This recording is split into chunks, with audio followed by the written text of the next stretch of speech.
आपका दिमाग से ऊपर चला जाएगा। और एक एक एजेंसी नहीं करने से भी कई 100 करोड़ का टेंडर लेती है, लाख और करोड़ का नहीं लेती, 100 या 1000 करोड़ का टेंडर लेती है। अब सोच के देखिए, अगर वो एक टेंडर में अगर 5% बचत किया है तो कितना बचत है उसका वन टाइम में। एक भी एजेंसी झारखंड की नहीं है। खेमका रहे, संजय उद्योग रहे, त्रिवेणी रहे, तो एक्स रहे, वाई रहे, जेड रहे, ए रहे, बी रहे, सी रहे, क रहे, ख रहे, ग रहे, 1% एजेंसी झारखंड का नहीं है। इसलिए यदि हम लोग गवर्नमेंट में आते हैं तो सबसे पहले 75+ एजेंसी झारखंड की रहेगी, ऐसी व्यवस्था और सपोर्ट करेंगे। एक भी आउटसाइडर एजेंसी को यहां सपोर्ट नहीं मिलेगा। गवर्नमेंट को लगता है कि हम लोग जेपीएससी की बहाली कर दिए, एजेंसी से ज्यादा कारोबार कहीं नहीं है, ठेकेदारी से, टेंडर से ज्यादा पैसा कहीं नहीं है। इतना भीड़ में एगो दो सरकारी होंगे, बताइए ठेकेदार कैगो हैं, बताइए एजेंसी के ऑनर कैगो हैं, बताइए आउटसोर्सिंग कैगो चलाते हैं यहां से, एक भी नहीं। एगो दो सरकारी नौकरी वाले हो सकते हैं कि भैया हम टीचर हैं, हम वकील हैं। ये झारखंड की असली तस्वीर है।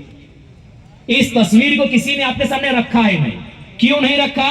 ना वो नहीं चाहती है कि झारखंड के लोग मजबूत हो, वो नहीं चाहते हैं कि झारखंड लोग आर्थिक रूप से संपन्न हो। यदि झारखंड आर्थिक रूप से संपन्न हो जाएगा तो फिर इनका जिंदाबाद का नारा कौन लगाएगा?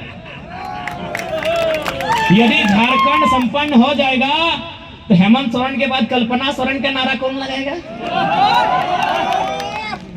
इन लोग को मालूम है कि जैसा चल रहा है चलने दीजिए, जैसा चल रहा है चलने दीजिए। जैसे ही मेरा रिटायरमेंट होगा, अपना बेटा को, बेटी को बगल में लाके खड़ा करेंगे और कहेंगे आज के बाद से अमरेंद्र बाहुबली का समय समाप्त हुआ, महेंद्र बाहुबली। यही तो झारखंड की पॉलिटिक्स है, यही झारखंड की पॉलिटिक्स है। आप उस पर अभी आएंगे। आप किसी विधायक के बैकग्राउंड को खंगा लिए। चलिए आप संथाल परगना में ही देखिए, आप संथाल परगना में ही आके देखिए, इरफान अंसारी जी मंत्री महोदय, क्या वो अपने टैलेंट से मंत्री बने हैं? हाँ, यदि इम्तियाज अंसारी बन जाते तो हमको दिक्कत नहीं है, लेकिन अगर इरफान अंसारी बने तो क्या टैलेंट से बने? नहीं, अपना बाप के नेम से बने हैं। बगल में हफीजुल हसन, रजाउल हसन साहब बन जाते हमको दिक्कत नहीं है, लेकिन क्या हफीजुल हसन अपने टैलेंट से बने हैं? नहीं, हाजी साहब के नाम से बने हैं। अभी अमित मंडल जी, गोड्डा के विधायक, क्या वो अपनी प्रतिभा से बने हैं? उनके पिताजी या दादाजी विधायक थे। यस या नो? क्योंकि हमको गोड्डा की जानकारी ज्यादा है नहीं। यानी केवल और केवल यहाँ झारखंड में परिवारवाद का पॉलिटिक्स होने के कारण, चाहे वो संथाल परगना रहे, चाहे वो धनबाद बोकारो रहे, चाहे वो कोल्हान रहे, चाहे वो पलामू रहे, केवल परिवारवाद का पॉलिटिक्स होने के कारण आज झारखंड के लोग इतने हास्य में आ गए। इसलिए हम लोगों ने ये वचन दिया है, हम लोगों ने एक नया क्रांतिकारी बदलाव लेकर आया है।